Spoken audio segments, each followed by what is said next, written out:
Masih bersama saya Budiman Tanurjo di satu meja The Forum. Bung Noel, tadi Bung Yanuar mengatakan ada tukar guling antara IKN dengan PSN di PIK 2. Soal tukar guling atau apa saya tidak terlalu mau berprasangka ke sana ya. Tapi semangat yang disampaikan oleh Pak Prabowo, kita butuh pengusaha yang patriotik.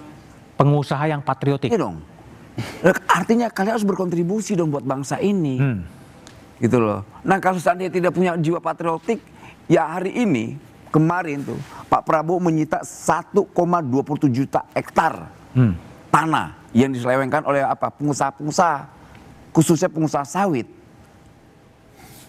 Itu bentuk fakta atau sebuah kenyataan keberpihakan Pak Prabowo sebagai presiden hari ini yang dipilih oleh rakyat.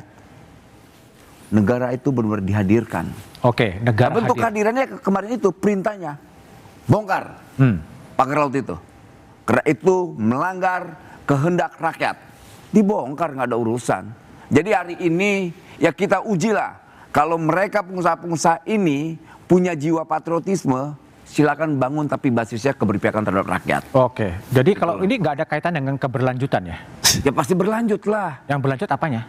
Ya pembangunan, pokoknya prinsip yang tadi itu, patriotisme itu. Oke. Kuncinya itu. Baik. Kalian jangan ngumpulin duit, cuman ngantongin lantas buang ke negara-negara lain. Oke. Gitu loh, kita mau ya kalian punya duit ya kumpulin di Republik ini. Bangun, banyak sekali ruang-ruang yang bisa para pengusaha itu membuat spot-spot bisnis mereka. Oke, baik Bung Hendarsam. Tadi kalau Bung Yanuar mengatakan Pak Prabowo presiden ini apakah tidak hanya melakukan sebuah koreksi parsial atau koleksi menyeluruh aja sekalian gitu loh. Ini mau diapain sebetulnya? Ya, saya rasa ini trigger ya. Ini trigger bahwa ini adalah salah satu pintu masuk dan metode ke depan dan skema ke depan bagaimana kita bisa menyelesaikan seluruh permasalahan-permasalahan hukum ya yang menyiksa dan membuat penderitaan bagi masyarakat terutama di bidang tanah dan agraria ya.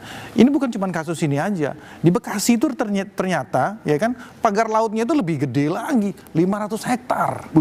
Ya sekarang mau diapain sekarang? Sekarang artinya gini, ini kan bisa menjadi suatu skema bahwa seluruh kementerian dan seluruh aparat ini memang harus satu nafas, geraknya sama-sama, bukan hanya di kasus ini saja. Ini kan jadi satu pakem nih. Oke. Jadi satu pakem, kemudian di kasus contoh di daerah Sentul, lakukan hal yang serupa. Oke. Ya kan? Di Bekasi, lakukan hal yang serupa dengan pola yang seperti ini. Baik, Bung Samad.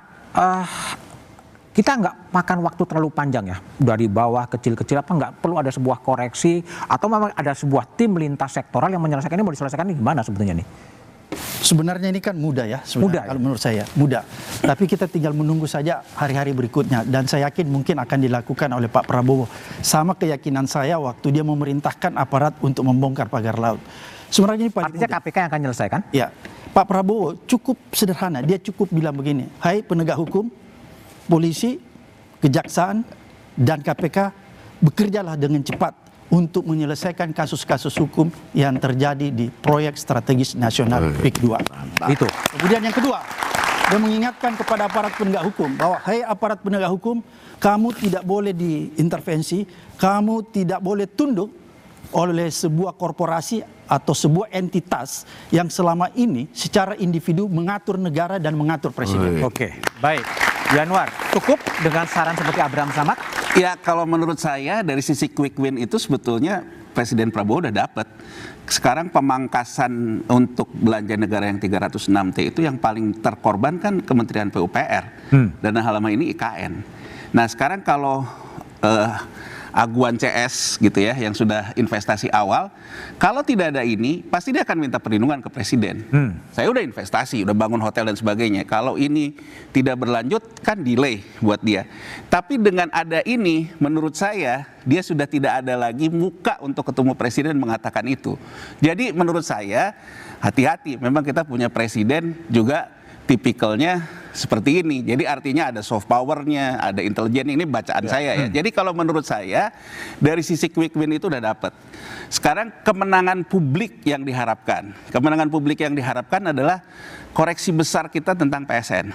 Gitu ya, koreksi besar kita tentang PSN dan menanti Presiden Prabowo mewujudkan pidato pertamanya sebagai presiden. Oke, gitu. Baik Bung Yanuar, Bung Samad, Mas Hendarsam dan Bung Noel, terima kasih telah bergabung di satu meja The Forum.